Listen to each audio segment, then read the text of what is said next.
Renforcer la sécurité et les contrôles de sécurité aux frontières externes de l'Europe constitue une des préoccupations majeures qu'il faut équilibrer évidemment en garantissant les droits des citoyens. La sécurité fait partie des droits fondamentaux et c'est évidemment un des objectifs du Parlement européen.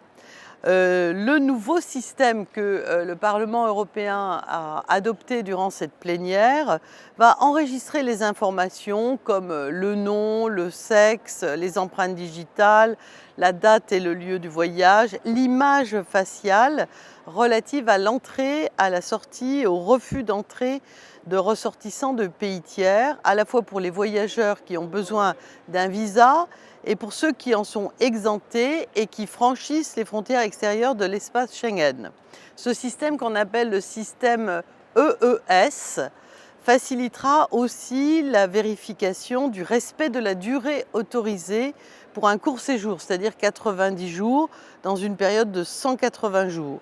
Ce système est conçu en fait pour remplacer l'apposition manuelle de cachets sur les passeports. Vous savez, quand vous entrez dans un autre pays, en général, soit vous avez demandé un visa, soit vous êtes exempté de visa, mais on signale votre entrée dans le pays et on valide votre sortie par un tampon. Donc ce système va remplacer les cachets sur les passeports et va faciliter aussi normalement les traversées plus rapides aux frontières, tout en rendant plus facile, plus rapide, plus aisée la détection des personnes qui ont dépassé la durée de séjour autorisée, ainsi que la fraude de documents, de passeport ou de carte d'identité.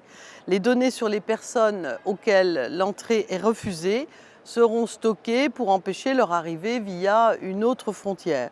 Donc c'est un accord, un texte qui participe de la protection des frontières externes de l'Union européenne, auquel moi je souscris puisque je suis attachée comme européenne à ce que nous puissions continuer de faire vivre et de consolider la liberté de circulation dans l'espace Schengen, c'est-à-dire donc l'un des acquis fondamentaux de l'Union européenne. Ce texte est important.